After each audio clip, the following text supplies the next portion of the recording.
lighter drones go faster because they're not carrying much weight inside the actual drone?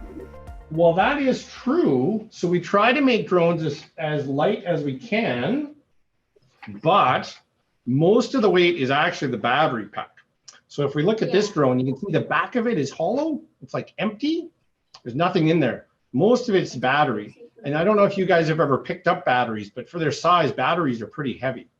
So when we put the battery in, that's most of the weight. And so, yes. Are some drones charged by little outlets? They have less weight? Yeah, well, when we put the battery or put the drones on the ground, we charge the battery using electricity from the wall, but there's no good way to keep electricity going to the drone while it's flying. There are some drones that have a cable that attaches them to the ground, to the electricity. But then the problem is you can only fly as far as your cable. So that doesn't make them very useful. So we usually try to just use batteries on our drones. Can solar panels go on drones? They can. And there are some drones that try to stay in the air for days and days and days. And those drones use the sun energy to charge their battery. That's a really good question. But it takes a lot of solar panels to charge a battery. So those drones are really big and have really big wings, like as big as your house. And so that they can collect enough sunlight to stay in the air. Do you also like make the batteries yourself or anything like that? No, we usually buy the batteries, but what we do make with our drones is, I don't know if I showed you this, but we put all the electronics inside the drone. I'll show you this big one. Yeah, for the airplane. Big one. I don't know if I showed you this big one yet. Oh, wow. And this one is still hand launched, so you have to be really strong to throw this guy. Wow. But this guy has a lot of electronics in it. You can see inside, maybe. So these are all the things that help the drone to fly. So some of these things, this thing in here is called an autopilot, and the autopilot figures out where the drone is and then takes those controls to direct it. And the autopilot also moves these wing surfaces here to make the drone go up and down. And the autopilot decides how fast the propeller is going to spin. And it also has a GPS antenna. You probably have GPS on your phone, right? So this is the same thing. The GPS antenna tells us where it's going. And then the last thing it has is a radio, and you can't really see it there, but there's a radio that sends the video from the drone back to the operator. That's really cool.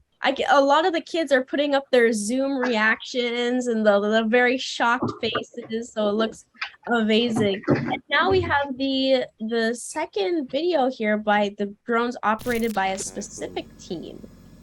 Yeah, so when we do our tests, we kind of have good guys and we have bad guys. So we call the good guys on the blue team, and they're trying to defend us from drones. And then some of our guys pretend to be the bad guys, and they're called the red team. And so their job is to get the drones in past our defenses when we do experiments. So we call these guys the red team pilots. And you can see them taking off and landing some of their drones as part of our experiments.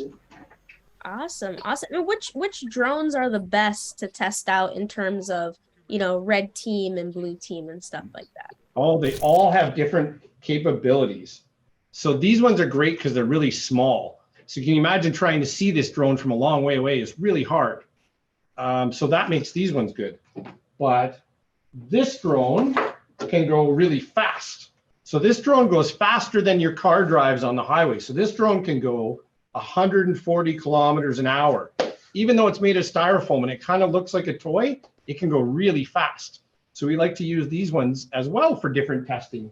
And kids, as we know, drones are operated by someone on the ground. So Jared, could you just tell us a little bit about the VR controls and who operates the drones? And maybe we could look at the video for that. Sure. So before we start the video, I'll show you a few different things. So this is the normal way we use to control a drone. And we just have these little joysticks like playing a video game, right? And so we can control the drone as long as we want with this, as long as we can see it. So when we can't see it, then we use an app on a phone or a tablet. And so we use just our tablet controller, which allows us to see the video from the drone, and it allows us to have a map of the drone, and we can place where we want the drone to fly just by touching the screen and sending it to a new location. But there's one other way that we can use to control drones,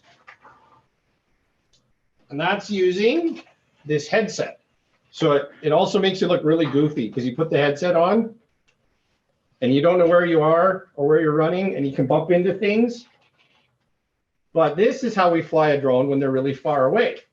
We use this to see what the drone sees, and then we can control it with the remote control. And these are my favorite things because it's like being a bird when you put these goggles on. You can pretend that you're flying through the air while you control the drone. Really feels like flying. And when you're looking at kind of like detection and, you know, finding objects, how does that work in drones?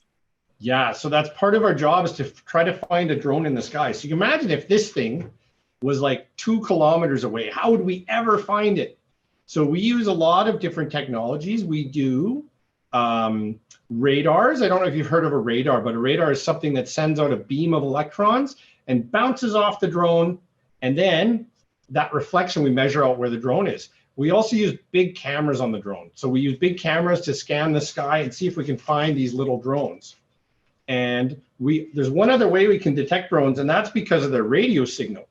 So each of these are sending out this video over the radio waves, just like the radio in your car. And so we can pick up those radio waves and say, oh, there's a drone out there, there it is.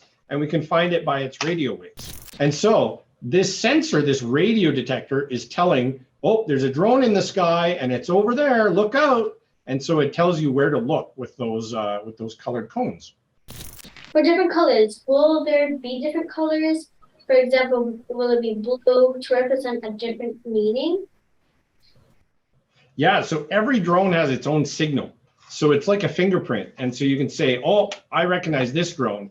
So on the screen, each different drone gets a different color in the direct detector to tell you, oh, there's 2 different drones out there that we need to look out for. Why is it important to be able to detect drones? Well, sometimes people fly drones where they aren't supposed to fly them. So it's really important that if you have a drone at home, you only fly it where it's very safe. So one of the most important places is near airports. We don't want to fly drones near airports at all. What do you think happens if we fly a drone into an aircraft engine? It could get hit by an aircraft, like a bigger, larger aircraft. That's right. Basically, it goes in the airplane engine, it goes, and it gets all shredded up, and then the airplane engine doesn't work. And that could be big trouble.